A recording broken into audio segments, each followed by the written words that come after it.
ಕಾಯಿಲೆ ಅಂತ ಅನ್ನೋದು ಒಂದಲ್ಲ ಒಂದು ರೂಪದಲ್ಲಿ ಬಂದೇ ಬರುತ್ತೆ. ಈ ಸಾಕಷ್ಟು ಜನರು ಏನಂತಂದ್ರೆ ನೋಡ್ಕೊಂಡು ಅವ್ರನ್ನ ಅನ್ಕೊಂಡು ಮಾತಾಡುವಷ್ಟು ಅಂತಂದ್ರೆ ವೈಬ್ರೇಷನ್ಸ್ ಇರುತ್ತೆ, ಮಾತಲ್ಲಿ ಹಿಡಿತಾ ಇರಲ್ಲ, ಕೈ ಕಾಲು ನಡುಗ್ತಾ ಇರುತ್ತೆ, ಕೈ ವಿಶೇಷವಾಗಿ ನಡುಗ್ತಾನೆ ಇರುತ್ತೆ. ಇದೇನು ಹಿಂಗಾಗ್ಬಿಟ್ಟಿದೆ ಅನ್ನೋ ಥರ ಆಗ್ತಾ ಇರುತ್ತೆ. ಬಟ್ ಇದೇನಂತಂದ್ರೆ ಇರ್ರೆಸ್ಪೆಕ್ಟ್ ಆಫ್ ಏಜ್ ಅವರಿಗೆ ಬರುತ್ತಾ, ವಯಸ್ಸಾದವರಿಗೆ ಬರುತ್ತಾ, ಅಥವಾ ಈಗಿನ ಮಧ್ಯಮ ವಯಸ್ಕರವ್ರಿಗೂ ಬರ್ತಾ ಇದೆ. ಎಕ್ಸಾಕ್ಟ್ಲಿ ಪಾರ್ಕಿನ್ಸನ್ ಅಂದ್ರೇನು ಅದನ್ನ ಡೀಟೇಲ್ಸ್ ಹೇಳಿ. ಪಾರ್ಕಿನ್ಸನ್ ಅಂದರೆ ಈ ನ್ಯೂರೋ ಡಿಜನರೇಟಿವ್ ಅಂತೀವಿ. ಅಂದರೆ ಓಕೆ, ನ್ಯೂರಾನ್ಸ್ ಇರುತ್ತಲ್ಲ ಅದು ಡಿಜನರೇಟ್ ಆಗಿ ಹೋಗುತ್ತವೆ. ಸಬ್ಸ್ಟಾನ್ಷಿಯಲ್ ನಿಗ್ರಾ ಅಂತ ಒಂದು ಜಾಗ, ಅಲ್ಲಿ ಆಲ್ಫಾ ಸೆಲ್ಸ್ಗಳು ಜಾಸ್ತಿ ಆಗಿ ಕ್ಲಮ್ಸ್ ಆಗಿ ಆ ಜಾಗ ತೊಂದರೆ ಕೊಟ್ಟು ಅಲ್ಲಿಂದ ಡಿಜನರೇಷನ್ ಆಗಿ ಅದಕ್ಕೆ ನಾವು we call that as dopamine produce ಅಂತೀವಿ. Dopamine is a very fantastic enzyme ನಮ್ಮಲ್ಲಿ. ಅದು ಆ ಡೋಪಮೈನ್ ಪ್ರೊಡ್ಯೂಸ್ ಆದ್ರೇ ಮನುಷ್ಯ ಖುಷಿಯಾಗಿರೋದು. ಇದು ಡೋಪಮೈನ್ ರೆಡ್ಯೂಸ್ ಆಗುತ್ತೆ. ಓಕೆ, ಅದು ರೆಡ್ಯೂಸ್ ಆಗೋಕ್ಕೆ ಏನು ಕಾರಣ ಅನ್ನೋದಕ್ಕೆ ಪುಸ್ತಕಗಳು ತೆಗೆದು ನೋಡಿದ್ರೆ ಅದಕ್ಕೆ ಕಾರಣ ಗೊತ್ತಿಲ್ಲ ಅಂತಲೇ ಹೇಳ್ತಾರೆ. ಕೆಲವರು ಸೈಕ್ಯಾಟ್ರಿಕ್ ಕಾರಣ ಅಂತಾರೆ, ಕೆಲವರು ದೇಹದಲ್ಲೇ ಆಗುವಂಥ ಆ ಸೆಲ್ಸ್ ಈ ಎಕ್ಸ್ಪ್ಲನೇಷನ್ಸ್ ಎಲ್ಲ ಚೆನ್ನಾಗಿ ಮಾಡ್ತಾರೆ. ಅಂದರೆ ಏನೇನು ಆಗುತ್ತೆ ಅನ್ನೋದ್ರ ಬಗ್ಗೆ ಗೊತ್ತಿಡಿಯೋದ್ರ ಬಗ್ಗೆ ಇಟ್ ಈಸ್ ಸರ್ಟನ್ಲಿ ಡೋಪಮೈನ್ ಅನ್ನುವಂತಹ ಒಂದು ಅಂಶ ಬ್ರೈನ್ನಲ್ಲಿ ಕಮ್ಮಿ ಆಗೋದ್ರಿಂದ ಅದು ಪ್ರೊಡ್ಯೂಸ್ ಆಗುತ್ತೆ ಅಂತ. ಮತ್ತು ಡೋಪಮೈನನ್ನು ಪ್ರೊಡ್ಯೂಸ್ ಮಾಡಿಬಿಟ್ರೆ ಅದು ಸರಿ ಹೋಗ್ಬೇಕಲ್ಲ. ಡೋಪಮೈನ್ ರೆಡ್ಯೂಸ್ ಆಗೋಕ್ಕೆ ಏನೇನು ಕಾರಣ ಅಂತ ಅದು ಒತ್ತಟ್ಟಿಗಿರಲಿ. ಎರಡನೇದೇನು ಅಂದರೆ ಈ ಲೂಯಿ ಬಾಡೀಸ್ ಅಂತ ಅಕ್ಯುಮುಲೇಷನ್ ಆಫ್ ಅಬ್ನಾರ್ಮಲ್ ಸಬ್ಸ್ಟಾನ್ಷಿಯಲ್ ನಿಗ್ರಾದಲ್ಲಿ ಸೇರಿಕೊಂಡು ಅದು ಇದನ್ನು ಉಂಟು ಮಾಡುತ್ತೆ ಅಂತ. ಬಟ್ ಅದು ಯಾಕೆ ಉಂಟಾಗುತ್ತೆ, ನಿಮಗೆ ಹೆಂಗೆ ಗೊತ್ತಾಗುತ್ತೆ? ನಮಗಾಗಿದೆ ಅಂತ ಹೆಂಗೆ ಗೊತ್ತಾಗಬೇಕು? ಸಾಮಾನ್ಯವಾಗಿ ಮಧ್ಯವಯಸ್ಕರ ಮೇಲೆ ಶುರುವಾಗುತ್ತೆ. ಎಲ್ಲೋ ಕೆಲವು ಸ್ಟ್ರೇ ಇನ್ಸಿಡೆನ್ಸಸ್ಸಲ್ಲಿ ಕಮ್ಮಿ ಆಗ್ಬೋದು. ಮಧ್ಯವಯಸ್ಕರ ಮೇಲೆ ಶುರುವಾಗುತ್ತೆ. ಗಂಡಸರಲ್ಲಿ ಜಾಸ್ತಿ ಮೊದಲು ನಿಧಾನಕ್ಕೆ ಕೈ ನಡ್ಕ ಶುರುವಾಗುತ್ತೆ, ಸೈನ್ ಮಾಡೋಕ್ಕಾಗಲ್ಲ ಅಂತಾರೆ, ಜಾಸ್ತಿ ಶುರುವಾಗುತ್ತೆ. ಆಮೇಲೆ ಈ ಕಡೆ ಆ ಕಡೆ ಹೋಗುತ್ತೆ, ನಿಧಾನಕ್ಕೆ ಎರಡೂ ಕಡೆ ಶುರುವಾಗುತ್ತೆ, ಕಾಲುಗಳು ಅಲ್ಲಾಡಕ್ಕೆ ಶುರುವಾಗುತ್ತೆ. ವಾಯ್ಸು ನಿಧಾನಕ್ಕೆ ಹಸ್ಕಿ ವಾಯ್ಸ್ ಅಂತೀವಿ. ಈಗ ಯಾರೋ ಗುಟ್ಟಾಗಿ ಮಾತಾಡ್ತಾ ಅಂತ ಗುಟ್ಟಾಗಿ ಮಾತಾಡ್ತಾರಲ್ಲ, ಹಂಗೆ ಮಾತಾಡೋಕ್ಕೆ ಶುರು ಮಾಡ್ತಾರೆ. ಹಸ್ಕಿ ವಾಯ್ಸ್ ಆಗಿ ಹೋಗ್ಬಿಡುತ್ತೆ. ಬ್ರಾಡಿ ಕೈನೇಸಿಯಾ ಅಂತೀವಿ. ಅಂದರೆ ಎಲ್ಲ ಮಸಲ್ಸ್ಗಳಿಗೂ ಶಕ್ತಿ ಕುಂದುತ್ತೆ. ಅವನು ತಾನು ಇಲ್ಲಿಡಬೇಕು ಅಂತ ಕಾಲಿಡಕ್ಕೆ ಹೋದ್ರೆ ಆ ಕಾಲು ಬರೋದೇ ಇಲ್ಲ ಅವನಿಗೆ, ಅವನು ಮುಂದಕ್ಕೆ ಹೋಗ್ಬೇಕು ಅಂತಾನೆ. ಅಂದರೆ ಬಾಡಿ ಮೈಂಡ್ ಕೋರಿಲೇಷನ್ ಹೊರಟೋಗುತ್ತೆ. ಬ್ರಾಡಿ ಕೈನೇಸಿಯಾ ಅಂತೀವಿ. ಲಿಂಬ್ ರಿಜಿಡಿಟಿ ಅಂತೀವಿ. ಅಂದರೆ ಕೈ ಕಾಲುಗಳಿಗೆ ಬಿಗಿನೂ ಆಗೋಗ್ಬಿಡ್ತವೆ, ತಾನು ಅನ್ಕೊಂಡಂಗೆ ಅದನ್ನ ನಡ್ಸೋಕ್ಕಾಗಲ್ಲ, ಬ್ಯಾಲೆನ್ಸ್ ತಪ್ಪುತ್ತೆ. ಹಾಗೆಯೇ ನೀವು ಇನ್ಫ್ಯಾಕ್ಟ್ ಅದನ್ನ ಸಂಪೂರ್ಣವಾಗಿ ನೋಡ್ತಾ ಹೋದ್ರೆ ಒಂದೊಂದು ಕೂಡ ಒಂದೊಂದು ಥರ. ಅಂದರೆ ಉದಾಹರಣೆಗೆ ನೀವು ಸ್ಲೀಪು ಭಾಳ ಬೇಗ ಎದ್ಬಿಡ್ತಾನೆ. ಅದು ನಾವು REM ಅಂತ ಮಾಡ್ತೀವಿ, ರ್ಯಾಪಿಡ್ ಐ ಮೂವ್ಮೆಂಟ್ ಅಂತ ಮಾಡ್ತೀವಲ್ಲ, ಅದರಲ್ಲಿ ಇವ್ನು ಡೀಪ್ ಸ್ಲೀಪಿಗೆ ಹೋಗೋದೇ ಇಲ್ಲ. ಎಷ್ಟೋ ಸರಿ ಕಣ್ಣು ಎಷ್ಟು ಸರಿ ಬ್ಲಿಂಕ್ ಮಾಡಬೇಕೋ ನಮ್ಮ ಥರ ಕಣ್ಣು ಬ್ಲಿಂಕ್ ಮಾಡೋದಿಲ್ಲ, ಹಂಗೆ ಸ್ಟೇರಿಂಗಲ್ಲೇ ಇರ್ತಾನೆ. ಅದು ಕಣ್ಣಿನ ವಿಷಯಕ್ಕೆ ಬಂದರೆ ಮಸ್ಕ್ಯುಲರಲ್ಲಿ ಸ್ಟಿಫ್ ಮಸಲ್ಸ್ ಆಗಿರುವಂಥದ್ದು. ಟ್ರೆಮರ್ಸು ಮೊದಲು ಒಂದೇ ಕೈಲಿ ಶುರುವಾಗಿ ಆಮೇಲೆ ಎರಡೂ ಕೈಗೆ ಬರೋವಂಥದ್ದು, ಅದು ಯೂಶ್ವಲ್ ಆಗಿ ಬರ್ತಾರೆ. ಸುಸ್ತು, ಡಿಸಿನೆಸ್ಸು, ಮರ್ತು ಹೋಗುತ್ತೆ, ಕನ್ಫ್ಯೂಷನ್ನು, ಎಲ್ಲೆಲ್ಲೋ ಇದ್ರೆ ಏನೋ ಮಾತಾಡ್ತಾನೆ, ಯಾರಿದ್ದೀವಿ ಅಂತ ಗೊತ್ತಾಗಲ್ಲ, ಸುತ್ತಮುತ್ತ ಯಾರಿದ್ದಾರೆ ಅಂತ ಗೊತ್ತಾಗಲ್ಲ, ಕಾಗ್ನಿಷನ್ ವ್ಯತ್ಯಾಸಗಳಾಗ್ತಾ ಹೋಗುತ್ತೆ. ಅದು ಬ್ರೈನಲ್ಲಿ ಆಗುವಂಥ ವ್ಯತ್ಯಾಸಗಳು. ಸ್ಪೀಚು ನಾನು ಹೇಳ್ದಂಗೆ ಮಾತಾಡೋಕ್ಕೆ ಬಹಳ ವಾಯ್ಸ್ ಬಾಕ್ಸು ಸ್ಪ್ಯಾಸಮ್ಗೆ ಹೊರಟೋಗ್ತಾರೆ. ಸ್ಮೆಲ್ಲು ಕೂಡ ಕೆಲವರಿಗೆ ಕಮ್ಮಿ ಆಗುತ್ತೆ. ಡ್ರಿಬ್ಲಿಂಗ್ ಆಫ್ ಯೂರಿನ್ ಆಗುತ್ತೆ. ಒಂಥರ ಸ್ಟೇರ್ ಲುಕ್ ಕೊಡ್ತಾರೆ. ಈ ಥರದನ್ನ ಇದೆಲ್ಲವೂ ಸೇರಿ ಬಾಡಿನಲ್ಲಿ ಡೋಪಮೈನ್ ಲೆವೆಲ್ ಕಮ್ಮಿ ಇದೆ ಅಂತ ಹೇಳಿದಾಗ ಅದನ್ನು ಎಲ್ಲರೂ ಪಾರ್ಕಿನ್ಸನ್ ಅಂತ ಒಪ್ಕೊಳ್ತೀವಿ. ಪಾರ್ಕಿನ್ಸನ್ ಅಂತ ಕಂಡಿಡಿದವನ ಹೆಸರು ಅದು ಆ ಪಾರ್ಕಿನ್ಸೋನಿಸಮ್ ಅಂತಿದೆ. ಈ ಕಾಯಿಲೆ ಇದೆ ಅಂತ ಹೇಳೋಕ್ ಮುಂಚೆ, ಸಿಂಪ್ಟಮ್ಸ್ ಬರೋಕ್ ಮುಂಚೆ ಪಾರ್ಕಿನ್ಸನ್ ಇದೆ ಅಂತ ಗೊತ್ತೇ ಆಗಲ್ಲ. ಸಿಂಪ್ಟಮ್ಸ್ ಬಂದ ಮೇಲೆ ಗೊತ್ತಾಗುತ್ತೆ.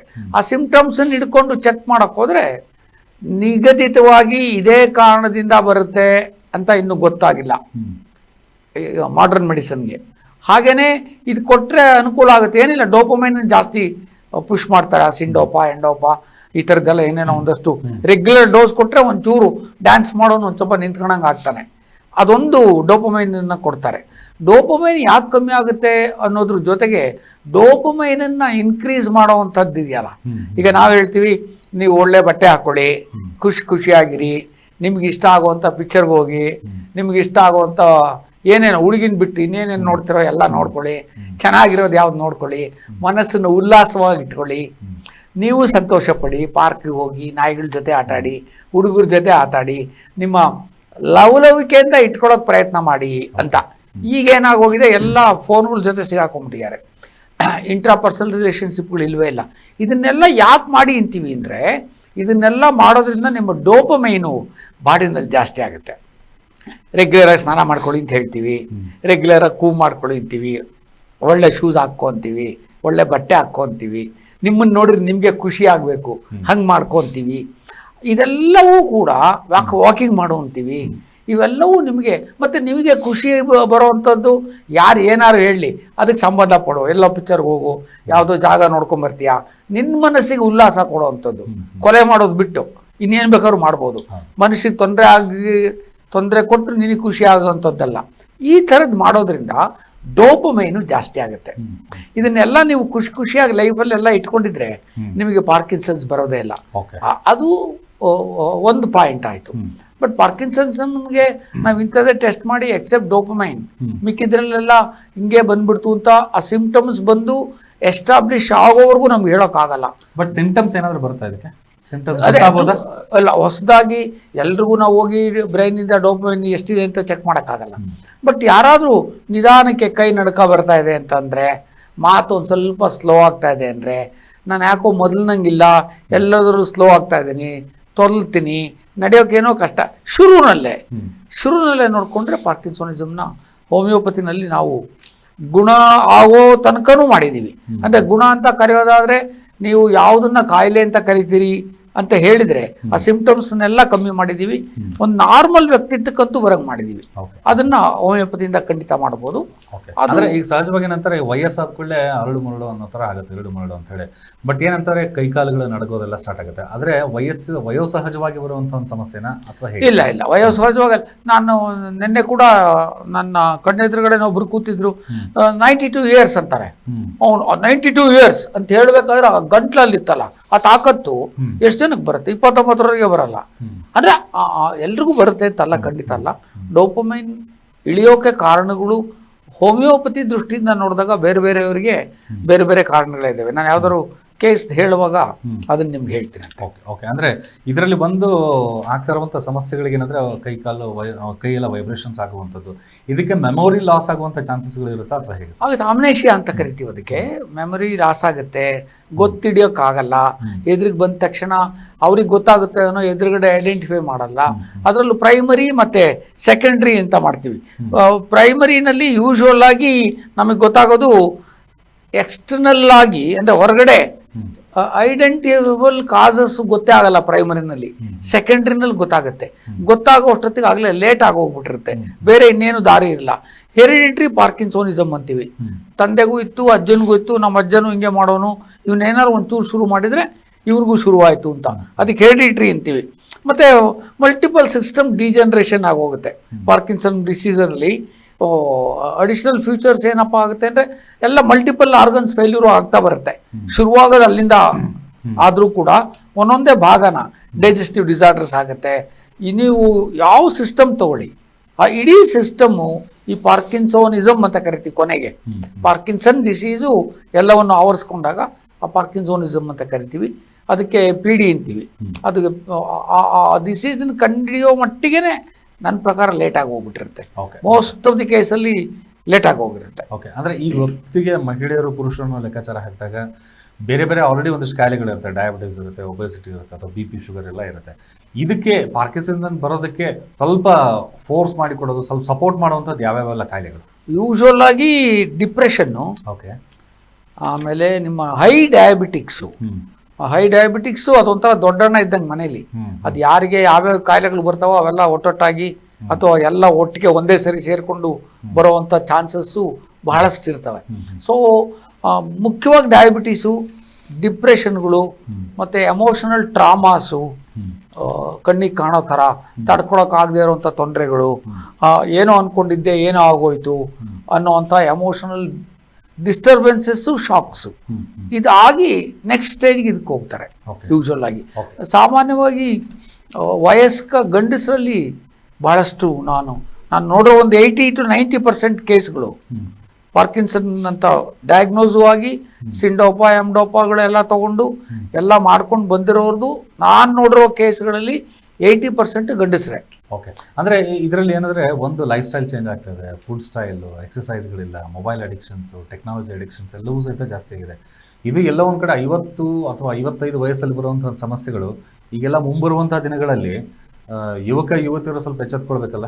ಒಂದು 35-40 ವಯಸ್ಸಲ್ಲಿ ಇಂಥ ಒಂದು ಸಮಸ್ಯೆಗಳು ಬಂದರೂ ಅಲ್ಲ ಅದು ಯಾವ ಸಮಸ್ಯೆಗಳು ಯಾವಾಗ ಬೇಕಾದ್ರೂ ಬರ್ಬೋದು. ನಾವು ಅನ್ಕೊಂಡಿರೋದು ನಮ್ಮ ಲೈಫ್ ಸ್ಟೈಲ್ ಎಲ್ಲ ಚೆನ್ನಾಗಿದ್ಬಿಟ್ರೆ ಚೆನ್ನಾಗಿರ್ತೀವಿ ಅಂತ. ಅದು ಒಂದೇ ಲೈಫ್ ಸ್ಟೈಲು ನಾವು ಅನ್ಕೊಂಡಂಗೆ ಒಂದೇ ಕಾರಣದಿಂದ ಲೈಫ್ ಸ್ಟೈಲ್ ಆಯ್ತು ಅಂತ ಹೇಳಕ್ಕೂ ಕಷ್ಟ ಆಗುತ್ತೆ. ಆದ್ರೆ ಅದ್ರ ಜೊತೆಗೆ ನಾನು ನೋಡ್ದಂಗೆ ಹೇಳ್ತೀನಿ, ನಮ್ಮ ಬರೀ ಲೈಫ್ ಸ್ಟೈಲ್ ಚೆನ್ನಾಗಿ ಮಾಡ್ಕೊಂಡಿದ್ಬಿಟ್ರೆ, ಊಟ ತಿಂಡಿ ಸರಿಯಾಗಿ ಮಾಡಿದ್ರೆ, ದಿವಸ ನಡೆದು ಬಿಟ್ರೆ, ಎಲ್ಲ ಮಾಡ್ಕೊಂಡಿದ್ರೆ ಸರಿಯಾಗಿರುತ್ತೆ ಅಂತ ಎಲ್ಲ ಚೆನ್ನಾಗೇ ಇರ್ತಾನೆ ಈ ಕಾಯಿಲೆ ಬರೋವರೆಗೆ. ಅದು ಬಂದುಬಿಟ್ರೆ ಒಂದ್ಸರಿ ಅಲ್ಲ. ಆದ್ರೆ ಇವೆಲ್ಲವೂ ಇಲ್ಲ ಇವೆಲ್ಲವೂ ಅವರಿಗೆ ಖಂಡಿತ ಹೆಲ್ಪ್ ಮಾಡುತ್ತೆ ಅನ್ನೋದು ಗೊತ್ತಿರಲಿ ಅಂತ. ಉದಾಹರಣೆಗೆ ನೋಡಿ ಹೆಂಗೆ ಪ್ರಿವೆಂಟ್ ಮಾಡೋದು ಅಂತ. ಫ್ರೂಟ್ಸು ವೆಜಿಟೇಬಲ್ಸು ಜಾಸ್ತಿ ತಿನ್ನಿ ಅಂತ ಹೇಳ್ತೀವಿ. ಬೀನ್ಸು ಮತ್ತೆ ಲೆಗ್ಯುಮೆನ್ಸ್, ಈ ಕಾಳುಗಳನ್ನ ಕೆಲವರು ಏನದು ಮೊಳಕೆ ಕಟ್ಟಿ 2 to 3 ದಿವಸ ಬಿಟ್ಟು ತಿಂತವೆ. ಅವು ನಿಮ್ಮ ಬೀಟಾ ಸೆಲ್ಸ್ ಜಾಸ್ತಿ ಮಾಡ್ತವೆ. ಅದು ಇಟ್ಸ್ ಬಿನ್ ಪ್ರೂವ್ಡ್. ಲೆಗ್ಯುಮೆನ್ಸು ಅಂದ್ರೆ ಕಾಳುಗಳು, ಅದರಲ್ಲೂ ಮೊಳಕೆ ಕಟ್ಟಿದ ಕಾಳುಗಳನ್ನ ಅದ್ರ ತಿನ್ನೋದ್ರಿಂದ ನೀವು ಇದನ್ನ ಕಮ್ಮಿ ಮಾಡ್ಬೋದು ಅಂತ. ಮತ್ತೆ ಗೋ ಆರ್ಗ್ಯಾನಿಕ್ ಅಂತ ಹೇಳ್ತೀವಿ. ಫ್ರೂಟ್ಸು ವೆಜಿಟೇಬಲ್ಸ್ ಎಷ್ಟು ಸಾಧ್ಯ ಆಗುತ್ತೋ ಅಷ್ಟು ತಗೊಳ್ಳಿ ಅಂತ ಹೇಳ್ತೀವಿ. ವಿಟಮಿನ್ ಡಿ ನೀವು ತಗೊಳ್ಳಿ ಅಂತ ಹೇಳ್ತೀವಿ. ರೆಗ್ಯುಲರ್ ಎಕ್ಸರ್ಸೈಸ್ ಮಾಡಿ ಅಂತ ಹೇಳ್ತೀವಿ. ಅದ್ರ ಜೊತೆಗೆ ಈ nuts, carrots, berries, green tea ಇವೆಲ್ಲವೂ ಕೂಡ ಇದಕ್ಕೆ ಪಾಸಿಟಿವ್ ಆಗಿ ಸಹಾಯ ಮಾಡುತ್ತೆ. ಅದು ನಮಗೆ ಗೊತ್ತಿರಲಿ ಅಂತ. ಅದು ಮೊದಲನೇದು. ಎರಡನೇದು ಯೂಶುವಲ್ ಆಗಿ ಡೋಪಮೈನ್ ಇನ್ಕ್ರೀಸ್ ಮಾಡೋವಂಥದ್ದು, ಮತ್ತೆ ಹೈ ಪ್ರೋಟೀನ್ಸ್, ಜಾಸ್ತಿ ಪ್ರೋಟೀನ್ಸ್ ಕೊಡೋವಂಥದ್ದು.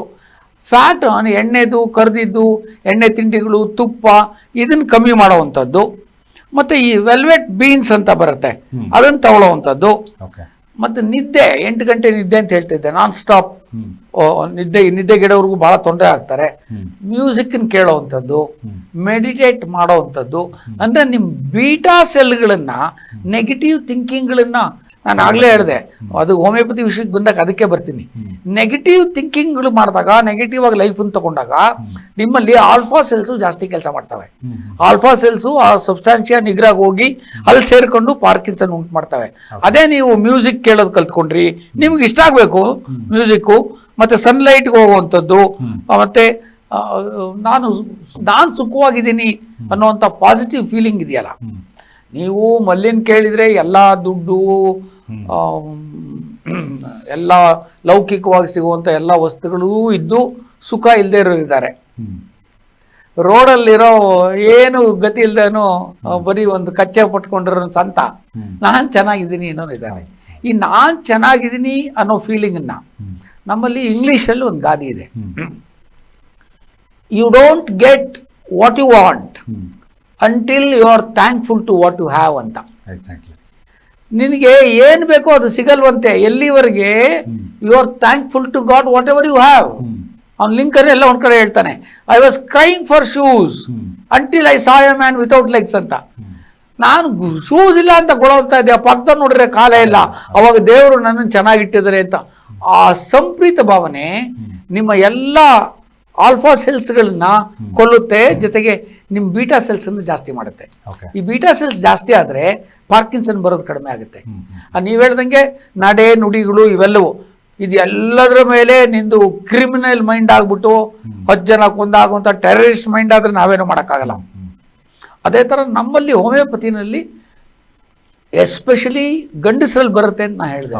ಯಾರು ತಮ್ಮ ಸೆಕ್ಷುವಲ್ ಎಕ್ಸೆಸ್ ಮಾಡಿರ್ತಾರೆ, ಕಂಡಬಟ್ಟೆ ಅಥವಾ ಬಹಳ ಜಾಸ್ತಿ ಹೋಪ್ಲೆಸ್ ಮಾಸ್ಟರ್ಬೇಟರ್ಸ್ ಅಂತ ಕರೀತಾರೆ, ಅವರು ಲಾಸ್ ಆಫ್ ವೈಟಲ್ ಫ್ಲೂಯಿಡ್ಸ್ ಅಂತ ಕರಿತೀವಿ. ಅಂದ್ರೆ ಅವರ ಮಿತಿ ಮೀರಿ, ಈಗ ನಿನ್ ಕೆಪಾಸಿಟಿ 2 ಇಡ್ಲಿ ಅಪ್ಪ, ನೀನ್ 20 ಇಡ್ಲಿ ತಿನ್ಬಿಟ್ರೆ, so over intelligent in sex ಆದವರು ಓವರ್ ಆಗೋವಂಥವ್ರು, ಮಾಸ್ಟರ್ಬೇಟ್ ಮಾಡ್ಕೊಂಡಿರುವಂಥವ್ರು, ಲಾಸ್ ಆಫ್ ವೈಟಲ್ ಫ್ಲೂಯಿಡ್ಸ್ ಆಗಿರೋರಲ್ಲಿ ಪಾರ್ಕಿನ್ಸೋನಿಸಮು ಬಂದಿರೋರನ್ನ ಭಾಳ ಜನ ನೋಡಿದ್ದೀವಿ. ಅದ್ಯಾಕೆ ಹೇಳ್ತೀನಿ ಅಂದರೆ, ill effects of masturbation, ill effects of sexual sins ಅಂತ ಸ್ಟೆಫಿಸಾಗ್ರಿಯಾ ಅಂತ ಒಂದು ಔಷಧಿ ಅದು ಕೊಟ್ಟಾಗ ಬಹಳ ಜನ ದಾರಿಗೆ ಬರ್ತಾರೆ. ಅಂದ್ರೆ ಅದು ಆ ಕೇಸ್ ಮ್ಯಾಚ್ ಆಗಬೇಕು. ಎಲ್ಲರಿಗೂ ಸ್ಟೆಫಿಸಾಗ್ರಿಯಾ ಕೊಡೋದು ಅಥವಾ ಎಲ್ಲರಿಗೂ ಖಾಲಿ ಕಾರ್ಬ್ ಕೊಟ್ಟು ಸುಸ್ತಾಗ್ತಾ ಇದೆ ಅನ್ನೋರಿಗೆಲ್ಲ ಮಾಡಿದೆ ಅಂತ ಅಲ್ಲ. ಇದೂ ಒಂದು ಕಾರಣ ಗೊತ್ತಿರಲಿ ಅಂತ ನಮಗೆ ಇಂಡಲ್ಜಿಂಗ್ ಇನ್ ನೆಗೆಟಿವ್ ಥಿಂಗ್ಸ್ ಮತ್ತು ಅಲ್ಲಿಗೆ ಬಂದ್ವಿ. ಎಲ್ಲಿಗೆ? ಆಲ್ಫಾ ಸೆಲ್ಸ್ ಅಲ್ಲೂ ಹಾಳಾಗೋಯ್ತು. ನಿಗ್ರಹದಲ್ಲಿ ಹೋಗಿ ಎಲ್ಲ ಕ್ಲಮ್ಸ್ ಆಗಿ ಕೂತ್ಕೊಳ್ತವೆ ಅನ್ನೋವಂಥದ್ದು. That's exactly what it is. ಅಲ್ಲಿಗೆ ಕೊನೆಗೆ ನೀವು ಹೇಳೋದಕ್ಕೆ ಬರ್ತಾ ಇದ್ದೀವಿ. ಏನು, 8 ಗಂಟೆ ನಿದ್ದೆ ಮಾಡಿ, ಊಟ ತಿಂಡಿ ಸರಿಯಾಗಿ ಮಾಡಿ, ಜಂಕ್ ಫುಡ್ ಎಲ್ಲ ಬಿಡಿ, ಇನ್ನೊಬ್ರಿಗೆ ಸ್ಕೆಚ್ ಹಾಕ್ಬೇಡಿ, 8 ಗಂಟೆ ನಿದ್ದೆ ಮಾಡಿ, ಸ್ಲೀಪನ್ನ ಮ್ಯೂಸಿಕ್ ಕೇಳಿ, ವಾಕ್ ಮಾಡಿ, ನೀವು ಖುಷಿಯಾಗಿರಿ, ಚೆನ್ನಾಗಿ ಡ್ರೆಸ್ ಮಾಡ್ಕೊಳ್ಳಿ, 4 ಜನ ಕಾಣಂಗಿರಿ, ನೀವು ಖುಷಿಯಾಗಿರಿ. ಇದೆಲ್ಲವೂ ಕೂಡ ನಿಮ್ಮನ್ನ ಪಾಸಿಟಿವ್ ಆಗಿ ಇಟ್ಕೊಳ್ಳುತ್ತೆ. ಇದನ್ನ ನೆಗೆಟಿವ್ ಎಲ್ಲ ಈ ದೇವ್ರು ಇರೋದೇ ನನಗೆ ಕೆಟ್ಟದ್ದು ಮಾಡೋಕ್ಕೆ, ಎಲ್ಲರೂ ನನ್ನ ಬೈತಾ ಇದ್ದಾರೆ, ನನ್ನನ್ನು ಯಾರೂ ನೋಡ್ತಾನೆ ಇಲ್ಲ. ಅವಳು ಯಾರೋ ಮೊನ್ನೆ ಒಬ್ಳು ಬಂದಿದ್ಲು, ಹುಡುಗಿ ಮೆನ್ಸಸ್ ಆಗಿಲ್ಲ ಅಂತ ಕರ್ಕೊಂಬಂದಿದ್ದಾರೆ ಅಪ್ಪ ಅಮ್ಮ. ಅದು ಹಿಂಗೆ ಗಂಡಸಿದ್ದಂಗೆ ಇದ್ದಾಳೆ ಹುಡುಗಿ. ನಾನು ಇವ್ರು ಹೇಳ್ದಲ್ಲ ಹೇಳಿರೋ, ಅದಿಲ್ಲ ಇದಿಲ್ಲ, ಯೂಟ್ರಸ್ ಡೆವಲಪ್ ಆಗಿಲ್ಲ, ಹಂಗಾಗಿಲ್ಲ ಹಿಂಗಾಗಿಲ್ಲ ಎಲ್ಲ ಕೇಳಿದೆ. ನೀವೊಂದು 5 ನಿಮಿಷ ಸುಮ್ಮನಿರ್ರಿ ಅಂತ ಅಪ್ಪ ಅಮ್ಮನಿಗೆ ಹೇಳಿ ಆ ಹುಡುಗಿನ ಕೇಳಿದೆ, ಏನಮ್ಮ ನಿನ್ನ ತೊಂದರೆ ಅಂತ. ಯಾರು ಹುಡುಗರು ನನ್ನ ನೋಡೋದೇ ಇಲ್ಲ. ಹರ್ ಪ್ರಾಬ್ಲಮ್ ಇಸ್ ದ್ಯಾಟ್. ಅಂದರೆ ಆ ಯೌವನದಲ್ಲಿ ಆ ಸಮಯದಲ್ಲಿ ಅವಳದ್ದು ಏನಿರುತ್ತೋ ಅವಳಿಗೆ ಅದಾಗಬೇಕು. ಅಪ್ಪ ಅಮ್ಮನಿಗೆ ಅಪ್ಪ ಅಮ್ಮಂದು ಅಂದರೆ ಆಯಾ ಏಜಿಗೆ ಸರಿಯಾಗಿ, ಆಯಾ ವಯಸ್ಸಿಗೆ ಅನುಗುಣವಾಗಿ ನಮ್ಮೆಲ್ಲ ಭಾವನೆಗಳು, ನಮ್ಮೆಲ್ಲ ಚಿಂತನೆಗಳು ಅದಕ್ಕೆ ಮ್ಯಾಚ್ ಆಗಬೇಕು. ಇಲ್ಲದೇ ಆಗಲ್ಲ, ಹಾರ್ಮೋನ್ಸು ವ್ಯತ್ಯಾಸ ಆಗುತ್ತೆ. ಈ ಪಾರ್ಕಿನ್ಸನ್ ವಿಷಯದಲ್ಲಿ ಕೈ ನಡುಕಗಳು ಬರೋದಾಗ್ಲಿ, ಇದು ಒಂದು ಪಾರ್ಕಿನ್ಸನ್ ಸಮಸ್ಯೆ. ಯಾಕಂದ್ರೆ ನಾವು ಬಹುತೇಕವಾಗಿ ನೋಡ್ತೀವಿ ಫಿಲಮ್ಸ್ಗಳಲ್ಲಿ ಸಾಕಷ್ಟು ಜನ ಅಂದ್ರೆ ಅತಿಯಾದಂತ ಡ್ರಗ್ಸ್ ಅಡಿಕ್ಷನ್ಸ್ ಆಗಿರ್ತಾರೆ ಅಥವಾ ಡ್ರಿಂಕ್ಸ್ಗೆ ಜಾಸ್ತಿ ಅಡಿಕ್ಟ್ ಆಗಿರ್ತಾರೆ. ಅವ್ರ ಬಾಡಿ ವೈಬ್ರೇಷನ್ಸ್ ಗಳಿರುತ್ತೆ, ಕೈನೂ ಸಹಿತ ವೈಬ್ರೇಷನ್ಸ್ ಇರುತ್ತೆ. ಇದು ಪಾರ್ಕಿನ್ಸನ್ಗೂ ಕನೆಕ್ಟ್ ಆಗಿರುತ್ತೆ ಅಥವಾ ಇದೆ ಬೇರೆ? ಇಲ್ಲ, ಅದೇನು ಅಂದ್ರೆ ಪಾರ್ಕಿನ್ಸನ್ ಈ ಜಾಸ್ತಿ ಡ್ರಗ್ಸ್ ತಗೊಳ್ತಾರೆ, ಜಾಸ್ತಿ ಉತ್ತೇಜಕಗಳನ್ನು ತಗೊಳ್ತಾರೆ ಅಂದ್ರೆ ಏನರ್ಥ ಅಂದ್ರೆ ಡೋಪಮೈನ್ ಅನ್ನ ಆರ್ಟಿಫಿಷಿಯಲ್ ಆಗಿ ಕುಡಿಯೋದು, ಡ್ರಗ್ಸ್, LSD ಇದನ್ನೆಲ್ಲ ಯಾಕೆ ತಗೊಳ್ತಾರೆ ಅಂದ್ರೆ ಅವ್ರು ಡೋಪಮೈನ್ ಜಾಸ್ತಿ ಮಾಡುತ್ತೆ. ಆ ಡೋಪಮೈನ್ ಜಾಸ್ತಿ ಮಾಡೋಕ್ಕೋಸ್ಕರ ಇವನ್ನೆಲ್ಲ ತಗೊಳ್ತಾರೆ. ಅದನ್ನೆಲ್ಲ ನಿಲ್ಲಿಸಿದಾಗ ಸಡನ್ ಡಿಕ್ರೀಸ್ ಆಫ್ ಡೋಪಮೈನ್ ಆಗಿ ಅವರು ಪಾರ್ಕಿನ್ಸನ್ಗೆ ಹೋಗೋ ಚಾನ್ಸ್ ಇರುತ್ತೆ, ಅವ್ರ ವೀಕ್ನೆಸ್ ಇದ್ದರೆ. ಸೊ ಅದರಿಂದ ಸಾಧ್ಯವಾದಷ್ಟು ಇದನ್ನು ತಗೋಬೇಡಿ ಅಂತಲೇ ಹೇಳ್ತೀವಿ. ಡ್ರಗ್ಸು ಇದೆಲ್ಲ ತಗೊಳ್ಳೋರಿಗೆ there is a chance that ಬಿಟ್ಟಾಗ ಅದ್ರ ತೊಂದರೆಗಳಿಗೂ ಪಾರ್ಕಿನ್ಸನ್ಸಿಗೆ ಬರೋರು ಇರ್ತಾರೆ. ಸೊ ಅದರಿಂದ ಮಾಡಬೇಡಿ ಅಂತ ಹೇಳ್ತೀವಿ. ಇನಿಷಿಯಲ್ ಸ್ಟೇಜಸ್ಸಲ್ಲಿ ನಮ್ಗೇನಾದ್ರು ಡೌಟ್ ಬಂದರೆ ವಯಸ್ಸಾದವರಲ್ಲಿ ಅವ್ರು ನನಗೆ ಮರಿತಾ ಇದ್ದೀನಿ ಅಂತ ಹೇಳಿದರೆ, ಫ್ಯಾಮಿಲಿ ಹಿಸ್ಟ್ರಿ ಏನಾದ್ರು ಕೊಟ್ಟರೆ, ಹೆರಿಡಿಟ್ರಿ, ಎನ್ವೈರನ್ಮೆಂಟು ಭಾಳ ಸುಸ್ತಿಗೆ ಹಾಕ್ಕೊಂಡ್ರೆ ಒಂದು ಸಿಂಪಲ್ ಟೆಸ್ಟ್ ಹೇಳ್ತೀವಿ. ಅವರ ಈ ಬೆರಳು, ತೋರು ಬೆರಳು, ಈ ಬೆರಳನ್ನು ತಗೊಂಡು ಇದ್ರ ಜೊತೆ ಅಮ್ಕಪ್ಪ ಅಂತೀವಿ, ಅಮ್ಕಿ ಚೆನ್ನಾಗಿದೆ ಅಂತ ಹೇಳ್ತಾರಲ್ಲ, ಹಂಗೆ ಚೆನ್ನಾಗಿದೆ ಅಂತ ಹೇಳಕ್ ಅವ್ರ ಕೈಲಿ ಆಗಲ್ಲ. ಇದನ್ನು ಅಮ್ಕಕ್ಕಾಗಲ್ಲ ಅವ್ರ ಕೈಲಿ. ಅಂದ್ರೆ ಮಸಲ್ ಕೋಆರ್ಡಿನೇಷನ್ ಹೋಗ್ತಾ ಇದೆ ನಿಧಾನಕ್ಕೆ ಅಂತ. ಮರಿತಾ ಇದ್ದಾರೆ, ಏನೋ ಹೆಸರು ಮರ್ತ್ಬಿಟ್ಟೆ ಅಂತಾರೆ. They are the early signs. ಮತ್ತೆ ಏನೋ ಒಂಚೂರು ಒದ್ದಾಡ್ತಾರೆ, they are not like normal thing. ಜನಗಳ ಜೊತೆ ಬೆರೆಯೋಕ್ಕೂ ಆಗಲ್ಲ ಅವ್ರ ಕೈಲಿ. They are all the early signs. ನೀವು ಆ ಟೈಮಲ್ಲೇ ಬಂದ್ರೆ ನ್ಯೂರಾಲಜಿಕಲ್ ಟೆಸ್ಟ್ಗಳು ಕೆಲವಿದಾವೆ. ಬೇಕಾದ್ರೆ ಒಬ್ರು ನ್ಯೂರಾಲಜಿಸ್ಟ್ ಸಹಾಯ ತಗೊಂಡು ಮಾಡಬಹುದು. ಆ ನ್ಯೂರೋ ಫಿಸಿಷಿಯನ್ ತಜ್ಞರಿಗೆ ತಗೊಂಡು ಅದಕ್ಕೊಂದಷ್ಟು ಸಿಂಪಲ್ ಟೆಸ್ಟೇನೆ, ಅದನ್ನ ನಾವು ಮಾಡ್ಬೋದು. ಅದನ್ನ ಮಾಡೋದ್ರಿಂದನೂ he is going into Parkinsonism ಅಂತ ಹೇಳ್ಬೋದು. ಸೊ ಅದನ್ನ ತಡೆಗಟ್ಟೋದು ನೀವು ಹೇಳ್ದಂಗೆ ನಾವೇನ್ ಮಾಡ್ತೀವಿ ಹೋಮಿಯೋಪತಿನಲ್ಲಿ, ನಾವು ನೋಡೋ ರೀತಿನೇ ಬೇರೆ ತರ ಇರುತ್ತೆ. ಈಗ ಉದಾಹರಣೆಗೆ ನೋಡಿ, ನನ್ನ ಹತ್ರ ಒಬ್ರು ನಂಗೆ ಚೆನ್ನಾಗಿ ಜ್ಞಾಪಕ ಇದೆ, ಒಬ್ಬ 70 ವರ್ಷದ ಮನುಷ್ಯನನ್ನ ಇಬ್ರು ಕ್ಲಿನಿಕ್ಗೆ ಕರ್ಕೊಂಡ್ಬಂದ್ರು. ಅವನು ಹೆಂಗ್ ಡ್ಯಾನ್ಸ್ ಮಾಡ್ತಾ ಇದ್ದ ಅಂದ್ರೆ ಕೈ ಎಸಿತಾನೆ, ಕಾಲು ಎಸಿತಾನೆ, ಹಿಂಗೆ ಹೋಗ್ತಾನೆ, ಇವನೇನೇ ಹಿಂಗ ಆಡ್ತಾ ಇದ್ದಾನೆ ಅಂತ. ಎಲ್ಲೆಲ್ಲೋ ಇನ್ಎಬ್ರಿಯೇಟೆಡ್ ಸ್ಟೇಟ್ ಅಂತೀವಿ, ಕುಡುಕರು ಹೆಂಗೆಂಗೋ ಆಡ್ತಾರಲ್ಲ ಹಂಗ ಆಡ್ತಾ ಇದ್ದಾನೆ ಅವನು. ಅವ್ನು ಹಿಡ್ಕೊಂಡ್ಬಂದ್ರು, ಕೂರ್ಸಿದ್ರು. ಪಾಪ ಅವನ ಹೆಂಡತಿ ಜೊತೆ ಬಂದಿದ್ರು, ಹಿಡ್ಕೊಂಡು ಇಬ್ರು ಬಂದಿದ್ರು. ಪಕ್ಕದಲ್ಲಿ ಕೂತ್ಕೊಂಡು ಎಲ್ಲ ಅವ್ನು ಕೂರಕ್ ಆಗ್ತಾ ಇಲ್ಲ ಪಾಪ. ಅದು ಕೇಸ್ ತಗೊಂಡಿದ್ರು ಅಸಿಸ್ಟೆಂಟ್ಸು. ಕೇಳಿದೆ ಆಗಿದ್ದೇನು ಅವನಿಗೆ ಅಂದ್ರೆ, ಅವನು ಒಂದು 20 ಲಕ್ಷ ದುಡ್ಡನ್ನ ಬಿಸ್ನೆಸ್ ಅಲ್ಲಿ ಕಳ್ಕೊಂಡ್ಬಿಟ್ಟ. ಮತ್ತೆ ಅವನ ಬ್ರದರ್ ಸ್ವಂತ ಸ್ವಂತ ಬ್ರದರ್ ಜೊತೆ ಬಿಸ್ನೆಸ್ ಮಾಡ್ತಾ ಇದ್ದಿದ್ದು.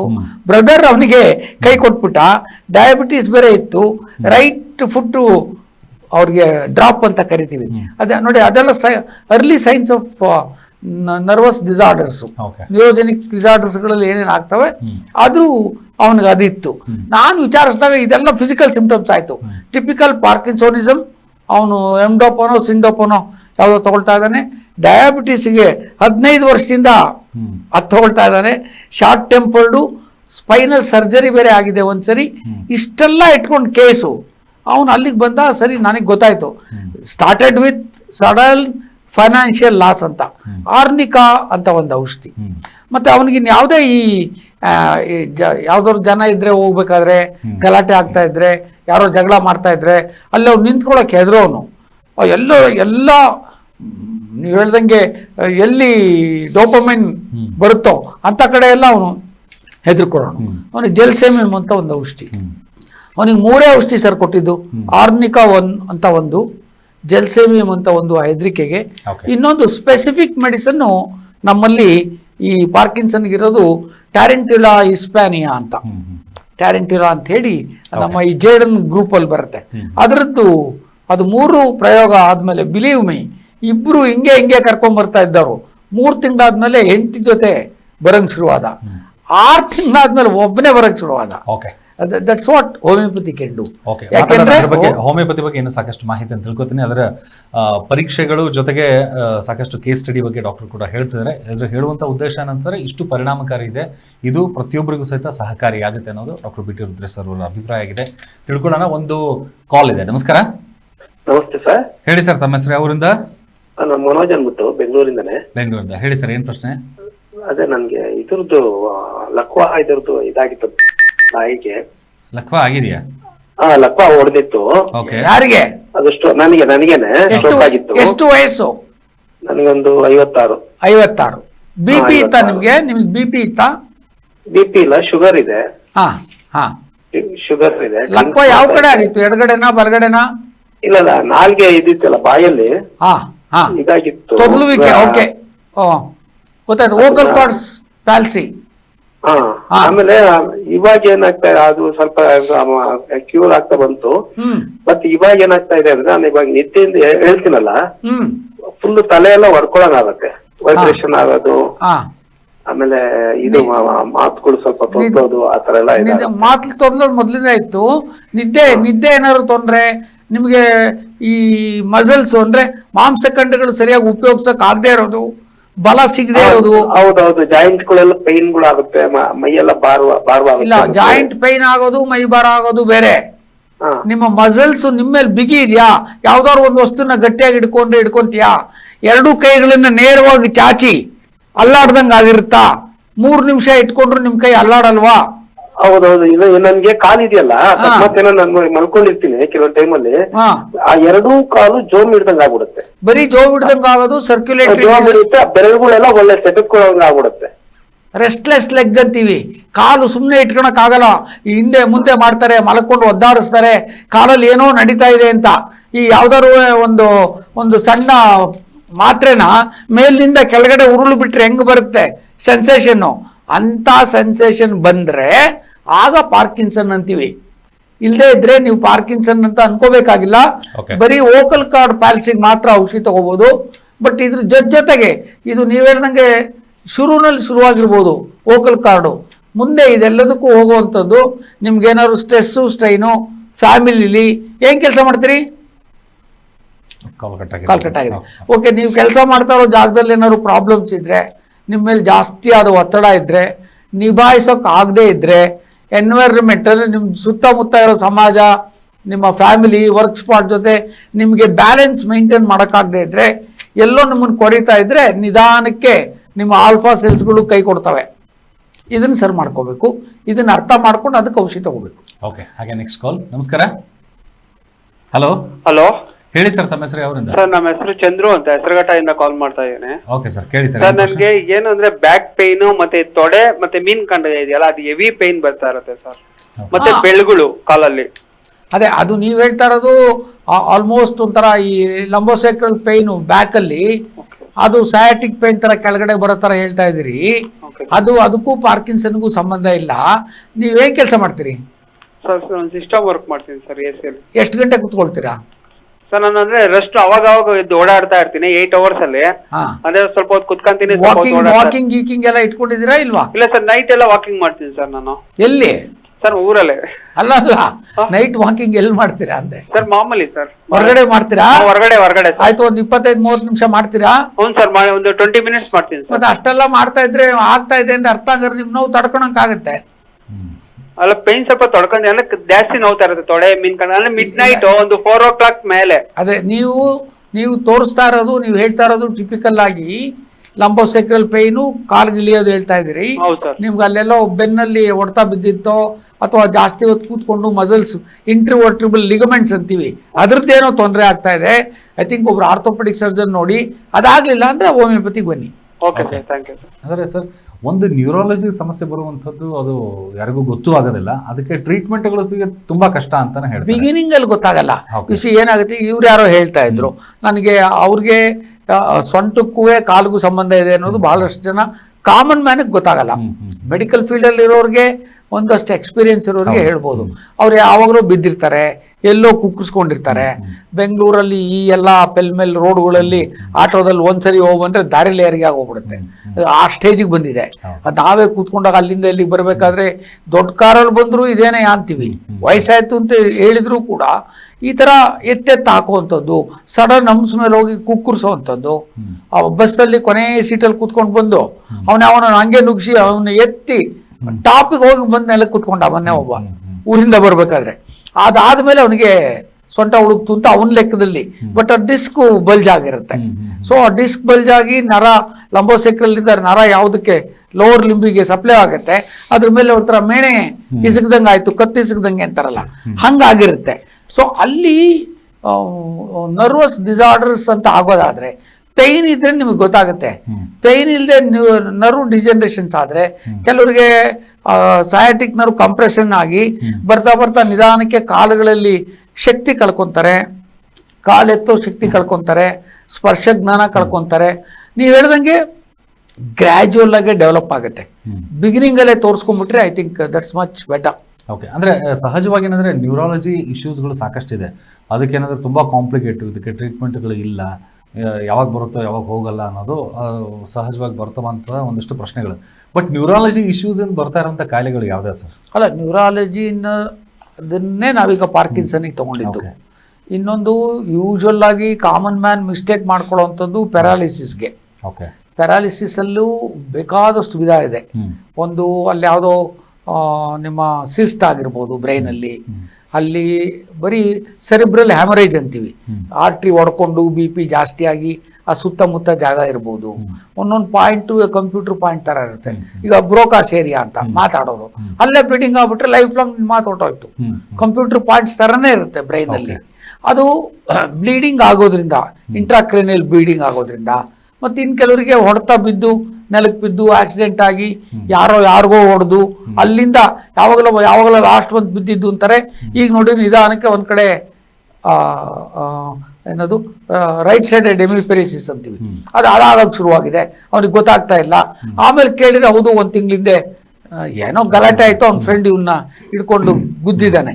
ಸೊ ಈ ಥರದ್ದು ತಲೆ ಹೊಡೆತ ಬಿದ್ದಿರುವಂಥದ್ದು ಗ್ರ್ಯಾಜುವಲ್ ಆಗಿ ಅದು ಹೋಗ್ತಾ ಹೋಗುತ್ತೆ. ಮತ್ತೆ ಅಫ್ಕೋರ್ಸ್ ನ್ಯೂರಲಾಜಿಕಲ್ ಆಗಿ ಬರುವಂಥದ್ದು ಈ ಪಾರ್ಕಿನ್ಸನ್ನಿಸಮ್ ಯೂಶುವಲ್ ಆಗಿ ಬಹಳ ಒದ್ದಾಟಗಳನ್ನು ತರುವಂಥದ್ದು. ಅದಲ್ಲದೆ ಡಿಜನರೇಟಿವ್ ಡಿಸೀಸಸ್ ಇದೆ. ಈಗ DMD ಅಂತಿದೆ, ನ್ಯೂರೋಮಸ್ಕ್ಯುಲರ್ ಡಿಸಾರ್ಡರ್ಸು. ನ್ಯೂರಾನ್ಸ್ ಅಲ್ಲಿ ಸರಿಯಾಗಿ ಕೆಲಸ ಮಾಡದೆ ಅಲ್ಲಿಂದ ಉದ್ಭವ ಆಗುವಂಥದ್ದು. ಅಂದ್ರೆ ಪೆಥಾಲಜಿ ಯಾವುದಿದೆ ಅನ್ನೋದ್ರ ಮೇಲೆ ಹೋಗುತ್ತೆ. ಕ್ರಾನಿಕ್ ಪೆಥಾಲಜಿ, ಈಗ ಕ್ಯಾನ್ಸರು ಅಷ್ಟೇ ಯಾಕೆ, ನಿಮ್ಮ ಯಾವುದೋ ಒಂದು ಟ್ಯೂಬರ್ಕ್ಲೋಮಾ, ಇವೆಲ್ಲವೂ ಕೂಡ ನ್ಯೂರಾಲಜಿ ಮೇಲೂ ಕೆಲಸ ಮಾಡ್ತವೆ. ಸೊ ಕಾರಣ ಏನು ಅಂತ ತಿಳ್ಕೊಂಡ್ರೆ, ಕಾರಣ ಕರೆಕ್ಟಾಗಿ ಗೊತ್ತಾದ್ರೆ, ಅದಕ್ಕೆ ಸರಿಯಾದ ಪರಿಹಾರ ಇದ್ರೆ ಆಗ ಐ ಥಿಂಕ್ ಇದು ಸರಿ ಹೋಗುತ್ತೆ. ಬಟ್ ಈ ಥರ ಏನೇ ಆದರೂ ಇಮಿಡಿಯೇಟ್ ಆಗಿ ರಿಪೋರ್ಟ್ ಮಾಡೋದು ಪರವಾಗಿಲ್ಲ ಬಿಡು ಅಂತ ಅನ್ಕೊಳ್ದೆ ಇರೋದು ವಾಸಿ. ಎಮರ್ಜೆನ್ಸಿಯಾಗಿ ಮಾತಾಡದೇ ಇದ್ದಾಗ ಆಸ್ಪತ್ರೆಗೆ ಹೋಗ್ತಾರೆ. ಎಲ್ಲೋ ಸ್ಲರಿಂಗ್ ಎಲ್ಲ ತೊದ್ಲಕ್ಕೆ ಶುರು ಮಾಡಿದ್ರು, ಏನೋ ಹೇಳೋಕೆ ಶುರು ಮಾಡಿದ್ರು, ಇನ್ನೇನೋ ಕೈನಲ್ಲಿ ಸೈನು, ಹೇಳ್ಬೇಕು ಅಂತ ಹೇಳ್ತಾನೆ, ಹೇಳ್ಬೇಕು ಗೊತ್ತಾಗ್ತಾ ಇಲ್ಲ. ಹೌದು. ಈ ತರ ಡಿಸಾರ್ಡರ್ಸ್ ಇಮಿಡಿಯೇಟ್ ಆಗಿ ಹೇಳೋದು ವಾಸಿ. ಓಕೆ ಸರಿ, ಪಾರ್ಕಿನ್ಸನ್ ಸಮಸ್ಯೆ ಓಕೆ ಒಂದ್ಸರಿ ಬಂತು ಅಂತಂದ್ರೆ ಸರಿ, ಅದರಿಂದ ಆಗುವಂತ ಕಾಂಪ್ಲಿಕೇಶನ್ಸ್ಗಳಿಗೆ ಏನೇನು ಬರಬಹುದು ಅಂತ ಮತ್ತೆ ಸಾಮಾನ್ಯವಾಗಿ ಪಾರ್ಕಿನ್ಸನ್ ಅಂತ ರೆಕಗ್ನೈಸ್ ಆದರೆ ಅಥವಾ ಡಯಾಗ್ನೋಸ್ ಆದರೆ ಅದು ಯೂಶಲ್ ಆಗಿ ನಾನು ಆಗ್ಲೇ ಹೇಳಿದೆ ಗಂಡಸರಲ್ಲಿ ಸಾಮಾನ್ಯವಾಗಿ ಕಾಣಿಸುತ್ತೆ ಅಂತ. ಎರಡನೇದು 50 ವಯಸ್ಸು ಆದವರಲ್ಲಿ ಕಾಣಿಸೋದು ಜಾಸ್ತಿ, 50ರಿಂದ 70 ಕಾಣಿಸುತ್ತೆ. ಅವ್ರದ್ದು ಸರ್ವೈವಲ್ ರೇಟು 10 to 20 years ಇದ್ದೇ ಇರುತ್ತೆ. ಅಂದ್ರೆ ಏನು ಇವತ್ತು ಈ ಕಾಯಿಲೆ ಅಂತ ಬಂದ್ಬಿಡ್ತು ನಾಳೆ ಹೋಗ್ಬಿಟ್ಟ TB ತರನೋ ಕ್ಯಾನ್ಸರ್ ತರನೋ ಆ ಥರ ಏನಲ್ಲ. 10 to 20 years ಬದುಕಿರೋರು ಇದ್ದಾರೆ, ಕಂಪ್ಲೀಟ್ ಗುಣ ಆಗಿರೋರು ಇದ್ದಾರೆ, ಅಥವಾ ಈ ಲಾಂಗ್ ಟರ್ಮ್ ಅನ್ಇಂಟೆಂಡೆಡ್ ಮೂವ್ಮೆಂಟ್ಸ್ ಅಂತೀವಲ್ಲ, ತನ್ನ ಇಷ್ಟ ಅಲ್ಲದೆ ಅನೈಚ್ಛಿಕ ಬೆಳವಣಿಗೆ ಚಲನೆಗಳು ಅದನ್ನೆಲ್ಲ ನಿಯಂತ್ರಣ ಮಾಡೋ ಮಟ್ಟಕ್ಕೂ ಬರ್ತಾರೆ. ಹೋಮಿಯೋಪತಿಕ್ ಮೆಡಿಸಿನ್ಸು ಕೊಟ್ಟು ಇನ್ನು ಕೆಲವು ನೀವು ಹೇಳ್ದಂಗೆ ಡೋಪಮೈನ್ ಇನ್ಕ್ರೀಸ್ ಮಾಡುವಂಥ ಮೆಡಿಸಿನ್ಸ್ಗಳು ಸಿಂಡೋಪ ಅದೆಲ್ಲ ಕೊಟ್ಟು ಅವರು ದಾರಿಗೆ ಬರ್ತಾರೆ. ಇಲ್ಲಿ ಪ್ರಾಬ್ಲಮ್ ಬರೋದು ಯಾವಾಗ ಅಂದರೆ ನೀನು 50ರಿಂದ 70 ಬರುತ್ತೆ ಅಂದೆ, ಅವ್ರು ಬದುಕೋ ಸ್ಟೇಜು ಒಂದು 10ರಿಂದ ಗೊತ್ತಾದ 10 ವರ್ಷದಿಂದ 20 ವರ್ಷದ ತನಕ ಬದುಕಿರ್ತಾರೆ. ಸಾಮಾನ್ಯವಾಗಿ ಸಿವಿಯರ್ ಕಾಂಪ್ಲಿಕೇಶನ್ಸ್ಗೆ ಹೋಗಲ್ಲ. ಬಟ್ ಬರ್ತಾ ಬರ್ತಾ ಸಿವಿಯರ್ ಕಾಂಪ್ಲಿಕೇಶನ್ ನುಂಗಕ್ಕಾಗದೇ ಇರೋವಂಥದ್ದು, ಆಗ್ಲೆಲ್ಲ ಮಲಗಿರೋವಂಥದ್ದು, ನಾರ್ಮಲ್ ಎಲ್ಲ ಒಂಥರ ಟಿಪಿಕಲ್ ಆಲ್ಗಾನ್ ಅಂತಾರಲ್ಲ ಆ ಥರ ಪ್ರೆಸೆಂಟೇಷನ್ ಕೊಡ್ತಾರೆ. ಮನೆಯಲ್ಲಿರೋರಿಗೆ ಮೇಂಟೈನ್ ಮಾಡೋದು ಕಷ್ಟ ಆಗುತ್ತೆ. ಸೊ ಅಂಥವ್ರಿಗೆ ಏನು ಅಂದರೆ ನಮ್ಮ ಔಷಧಿಗಳು ಕೊಟ್ಟು ಅವ್ರನ್ನ ಕೊನೆ ಪಕ್ಷ ಲೈಫ್ ಎಕ್ಸ್ಪೆಕ್ಟೆನ್ಸಿ ಜಾಸ್ತಿ ಮಾಡಿಸೋದ್ರ ಜೊತೆಗೆ ಕ್ವಾಲಿಟಿ ಜಾಸ್ತಿ, ನುಂಗಂಗಾಗದೆ ಮೊದಲಿಗೆ ಓದಿಸಿರು ವಾಸಿ, ಯಾರ ಮೇಲೂ ಡಿಪೆಂಡ್ ಆಗ್ತಾ ಇಲ್ಲ ಕೊನೆ ಪಕ್ಷ, ಆ ಲೆವೆಲಿಗೆ ತಂದು ನಿಲ್ಲಿಸ್ಬೋದು ಹೋಮಿಯೋಪತಿಯಿಂದ. ಅಷ್ಟಂತೂ ಖಂಡಿತ ಮಾಡ್ತೀವಿ ನಾವು. ಓಕೆ, ಅಂದ್ರೆ ಈ ಸಹಜವಾಗಿ ಅಂದ್ರೆ ಒಂದು ಹೇಳ್ತಾ ಇದ್ರೆ ಡಿಪೆಂಡೆನ್ಸಿ ಜಾಸ್ತಿ ಆಗಿರುತ್ತೆ ಅಂತ ಹೇಳಿ. ಡಿಪೆಂಡೆನ್ಸಿ ಆಗುತ್ತೆ, ಯಾಕೆಂದ್ರೆ ಅವ್ನಿಗೆ ಟಾಯ್ಲೆಟ್ಗೆ ಹೋಗಿ ಗೊತ್ತಾಗಲ್ಲ, ಹೋದ್ರೆ ಅಲ್ಲೇ ಡ್ರಿಬಲ್ ಆಗಿ ಹೋಗ್ತಾನೆ, ನಡಿಗೆ ಇಲ್ಲಿ ಕಾಲಿಟ್ರೆ ಅಲ್ಲೆಲ್ಲೋ ಹೋಗುತ್ತೆ, ಒಬ್ನೇ ರೋಡಲ್ಲಿ ಬಿಡಕ್ಕಾಗಲ್ಲ ನೀವು. ಅಂದ್ರೆ ಬಹಳ ಇಂಪ್ರೂವ್ಮೆಂಟ್, ಬಹಳ ಜಾಸ್ತಿ ಡಿಜನರೇಟ್ ಅದವ್ರನ್ನ ಒಬ್ಬನ್ನೇ ರೋಡಲ್ಲಿ ಬಿಡಕ್ಕಾಗಲ್ಲ, ಯಾರ್ದಾರು ಒಂದು ಅಸಿಸ್ಟೆನ್ಸ್ ಬೇಕಾಗೇ ಆಗುತ್ತೆ. ಮರ್ತೋಗಿರ್ತಾನೆ, ಎಲ್ಲಿದ್ದೀನಿ ಅಂತ ಗೊತ್ತಾಗಲ್ಲ. ಡಿಜನರೇಷನ್ ಆಫ್ ನರ್ವ್ ಸೆಲ್ಸ್ ಏನೇನು ತೋರಿಸುತ್ತೋ ಅದೆಲ್ಲವನ್ನು ತೋರಿಸ್ತಾನೆ. ಅಂತ ಪೇಷಂಟ್ಸ್ ಗಳಿಗೆ ನಾನು ಡಿಪೆಂಡ್ ಆಗಿದ್ದೀನಿ ಅನ್ನೋ ಒಂದು ಮಾನಸಿಕ ವೇದನೆ ಜಾಸ್ತಿ ಆಗುತ್ತೆ. ಬಟ್ ಅವ್ನಿಗೆ ಗೊತ್ತೇ ಆಗಿರಲ್ಲ ನಾನು ಡಿಪೆಂಡ್ ಆಗಿದ್ದೀನಿ ಅನ್ನೋದು, ಅದು ಗೊತ್ತಾಗಿರಲ್ಲ ಎಷ್ಟೋ ಜನಕ್ಕೆ. ಆ ಸ್ಟೇಜ್ಗೂ ಹೋಗಿರ್ತಾರೆ. ನಾನೇನ್ ಹೇಳಕ್ ಹೋಗಿದ್ದೆ, ಹೋಮಿಯೋಪತಿನಲ್ಲಿ ಈಗ ನಾನು ಅವಾಗ ಹೇಳಿದೆ, ಅವ್ನು ಯಾರೋ ಡ್ಯಾನ್ಸ್ ಮಾಡ್ಕೊ ಬಂದ, 3 ತಿಂಗಳಲ್ಲಿ 2 ಜೊತೆ ಬಂದಿದ್ದವನು ಹೆಂಡತಿ ಜೊತೆ ಬರಂಗಾದ, ಇನ್ನೊಂದು 3 ತಿಂಗಳಲ್ಲಿ ಒಬ್ನೇ ಬರಂಗಾದ. ತನ್ನ ಜೀವನವನ್ನ ತಾನು ನಡೆಸ್ಕೊಳಕ್ಕೆ ನಾರ್ಮಲ್ ಪೂರ್ತಿ ಗುಣ ಆಗುತ್ತಾ ಅನ್ನೋದು ಗುಣ ಆಗಿ ಚೆಕ್ ಮಾಡಿ ಹೇಳೋರಿಲ್ಲ. ಚೆಕ್ ಮಾಡಿದ್ರು ಸಿಕ್ಕುತ್ತೋ ಅಲ್ವೋ ಗೊತ್ತಿಲ್ಲ. ಅವನ ಎಲ್ಲ ಸಿಂಪ್ಟಮ್ಸ್ ಅಂಡ್ ಸೈನ್ಸು ಗೊತ್ತಾಗಿದ್ದೇ ಸೈನ್ಸ್ ಅಂಡ್ ಸಿಂಪ್ಟಮ್ಸ್ ಇಂದ ಅವೆಲ್ಲವನ್ನು ರಿವರ್ಸ್ ಮಾಡಬಹುದು, ಒಂದು ಅವನ ನಾರ್ಮಲ್ ಸ್ಥಿತಿ ತಂದು ಕೊಡ್ಬೋದು. ಒಬ್ಬ ನಾರ್ಮಲ್ ವ್ಯಕ್ತಿ ಸ್ಥಿತಿಗೆ ನಾರ್ಮಲ್ ಅಲ್ಲ, ಅವನ ನಾರ್ಮಲ್ ಸ್ಥಿತಿಗೆ ಅವನನ್ನು ವಾಪಸ್ ತಂದು ಕೊಡ್ಬೋದು. ದಟ್ಸ್ ವಾಟ್ ಹೋಮಿಯೋಪತಿ ಕೆಂಡು. ಓಕೆ, ಅಂದ್ರೆ ನೀವು ನೋಡಿರುವಂತ ಇಷ್ಟು ವರ್ಷಗಳ ಸುದೀರ್ಘ ಇದರಲ್ಲಿ ಒಂದು ಕೇಸ್ ಸ್ಟಡಿ ಬಗ್ಗೆ, ರಿಕವರಿ ಸ್ಟೇಜಸ್ ಬಗ್ಗೆ ಹೇಳೋದಾಯ್ತಂದ್ರೆ ಕಾಂಪ್ಲಿಕೇಶನ್ಸ್ ಬಗ್ಗೆ ಯಾವ್ದು ಸರ್? ಈಗ ಉದಾಹರಣೆ ನನ್ನ ಹತ್ರ ಒಬ್ರು 2ನೇ ಲೇಡಿ ಅದೇ ಹೇಳ್ಬೇಕು ಅಂತಿದ್ದೆ. ಒಬ್ಳು 57 ವರ್ಷದ ಲೇಡಿ ಬಂದಿದ್ದು, ರೆಡಿಮೇಡ್ ಡಯಾಗ್ನೋಸಿಸ್ ಆಫ್ ಪಾರ್ಕಿನ್ಸೋನಿಸಮ್, ಕೈ ಅಲ್ಲಾಡ್ತಾ ಇದೆ, ವಾಯ್ಸ್ ಎಲ್ಲ ಹೊರಟೋಗಿದೆ. ಅದೇ ನಮ್ದು ನಿಮ್ಗೆ ಗೊತ್ತಲ್ಲ, ನಮ್ದು ಯಥಾಸ್ಥಿತಿ ಶರ್ಲಾಕ್ ಹೋಮ್ ಕೆಲಸ, ಏನಾಯ್ತು, ಹೆಂಗ್ ಮಾಡಿದ್ರಿ, ಏನು ಎಲ್ಲ ಕೇಳಿದ್ರೆ ಆ ಡೇಟ್ಸ್ ಎಲ್ಲ ಮ್ಯಾಚ್ ಮಾಡಿ ನೋಡಿದ್ರೆ ಅವಳಿಗೆ ಶುರುವಾಗಿರೋದು ಇವಳು ಮುಟ್ಟು ನಿಲ್ತಾ ಇರುವಾಗ, ಜೊತೆಗೆ ಅವಳ ಗಂಡ ಸತ್ತೋದ್ಮೇಲೆ ಇದು ಶುರುವಾಗಿದೆ. ಸೊ ನಾನೇನ್ ಮಾಡಿದೆ, straight away without any second thought, loss of losing nearest and dearest ಅಂತ ಇಗ್ನೇಷಿಯಾ ಅಂತ ಒಂದು ಔಷಧಿ, ಇಗ್ನೇಷಿಯಿಂದ ಶುರು ಮಾಡಿದೆ. ಹಾರ್ಟ್ ಫ್ಲಾಶಸ್ಸು, ಸ್ವೆಟ್ಟಿಂಗು ಇತ್ತು ಮುಟ್ ನಿಲ್ವಾಗ, ಅದ್ರ ಮೇಲೆ ಲ್ಯಾಕೆಸಿಸ್ ಅಂತ ಒಂದು ಔಷಧಿ, ಅದನ್ನ ಕೊಟ್ಟೆ.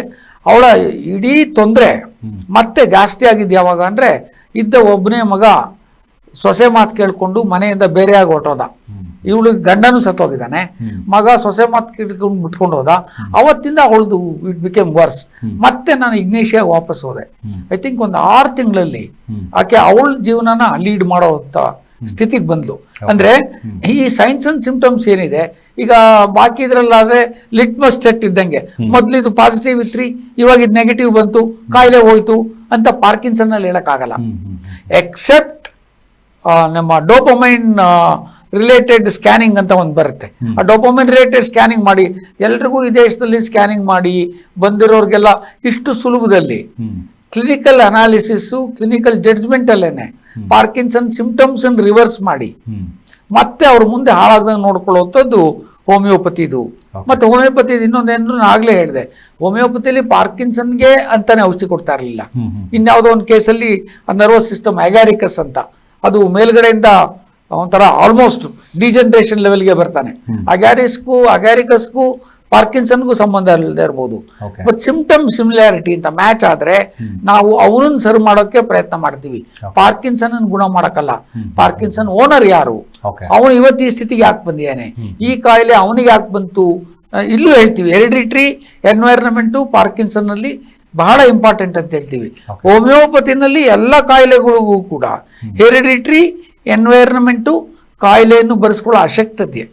ಇದೇ ಪರಿಸ್ಥಿತಿನಲ್ಲಿ ಇದೇ ಗಂಡನ್ ಕಳ್ಕೊಂಡವರಲ್ಲಿ, ಇದೇ ದುಡ್ಡು ಕಳ್ಕೊಂಡವರಲ್ಲಿ ಎಲ್ರಿಗೂ ಪಾರ್ಕಿನ್ಸನ್ ಬರದೇ ಇರ್ಬೋದು, ಆದ್ರೆ ಇವ್ರಿಗೆ ಬಂದಿದೆ. ಸೊ ಆ ವ್ಯಕ್ತಿಯ ಅಶಕ್ತತೆ ಅಂದ್ರೆ ಸಸೆಪ್ಟಿಬಿಲಿಟಿ ಅಂತ ಕರಿತೀವಿ, ಅದನ್ನು ಅರ್ಥ ಮಾಡಿಕೊಂಡು ಅವ್ರನ್ನ ರಿವರ್ಸ್ ಮಾಡುವಂಥದ್ದು, ವಾಪಸ್ಸು ಸ್ವಾಸ್ಥ್ಯಕ್ಕೆ ಮರಳಿಸುವಂಥದ್ದು ಹೋಮಿಯೋಪತಿ ಕೆಲಸ.